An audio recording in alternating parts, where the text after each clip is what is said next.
Ngayon, binanggit po ninyo ang isang pangalang Miss Gina Acosta at Mr. Ortonio. Paano po ninyo nakilala si Miss Acosta at si Mr. Ortonio? Una ko pong nakilala si Mr. Ortonio kasi bali isa po siya sa mga authorized signatories po ng OVP. And then inintroduce niya po si Mr. pay ng cheque worth 125 million po. Okay. Now, Madam Witness, pagpunta po sa inyo ni Miss Gina Acosta at ni Mr. Ortonio, ano na po ang susunod na mangyayari? Noong first encounter ko po sa kanila, bali po yung cheque na yon ay binigay po ni Miss Gina together with her identification card niya. So, finorward ko po ito sa verifier para po ma-process. So pagkatapos po ninyong i-forward sa verifier para ma-process, ano na po ang susunod na nangyari kung meron man po? Bali po, bine-verify po ito ni verifier, yung mga authorized signatories po ng cheque. And then, chine-check niya rin po sa system kung ito po ay mayroon ng advice from the OVP para po ito ay i-release na. Okay. So pagkatapos po ma-check, kung meron ng advice, ano na po ang susunod na mangyayari kung meron man po? Na-forward na po ito sa teller para po encode sa system at para po makapag-request na po siya ng cash. Okay. So pag-forward sa teller, ano na po ang susunod na mangyayari kung meron man po? Pag po na-approve na rin po ng approver, tatawagin na po niya si Ms. Gina Acosta para po mapareceive niya po yung cash. Okay. So sabi ninyo, tatawagin ni approver si Ms. Gina Acosta para tanggapin na yung cash. Si teller po ang tumatawag Okay. po. Tatawagin ni teller si Ms. Gina Acosta para Ipa-receive na po yung ipa-receive cash. na yung cash.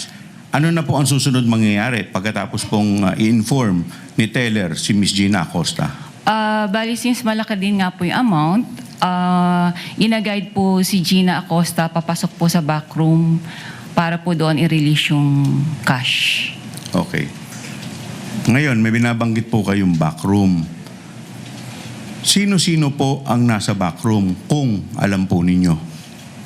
Noong pong unang release po noong cash, ako po ang nandoon, si teller, yung branch cashier, si Miss Gina, and then si Mr. Limuel po. Okay. Ortonio. So pagdating ninyo sa backroom, ano na po yung mga sumunod na pangyayari kung meron man po?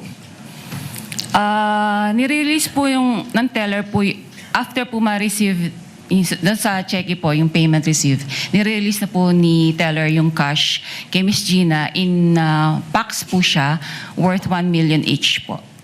Okay, so maalala po ba ninyo kung ilang packs po ang nirelease kay Miss Gina Acosta? Bali, 125 packs po yan. 125 packs. Okay.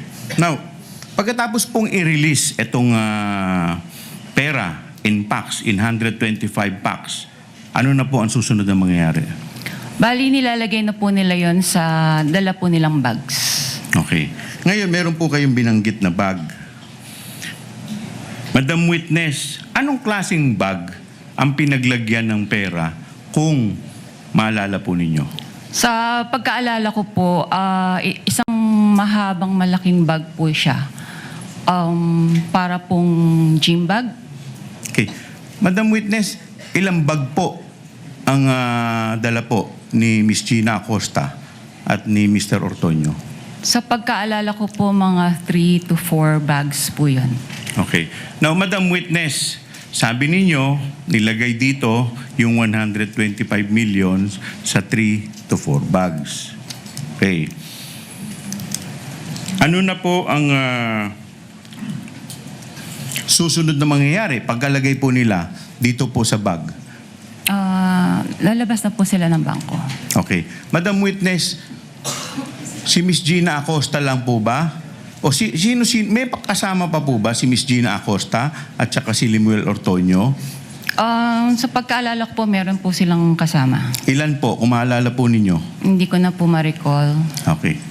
Now, Madam Witness, ang tanong ko po sa inyo, paglabas po nila, meron po ba sa bangko na empleyado na tumulong sa kanila para bitbitin po itong bag kung meron man po? Wala po, sir. Bakit po wala? It's against bank policy po na tumulong po sa mga kliyente ang mga empleyado or even po yung security guards po namin. Bakit po yun against sa bank policy, Madam Witness? In case po na for safety and security measures din po, para po hands off na po ang bangko once na ma-release na po yung physical cash po. Okay. Now, Madam Witness, ito pong huling tanong ko. How much po in total, Madam Witness, ang winidraw in relation po dito po sa 4 na checking binabanggit po ninyo? Ang total po ng 4 na cheque, mga po siya, kalahating bilyon po. Okay. That would be all, Your Honor.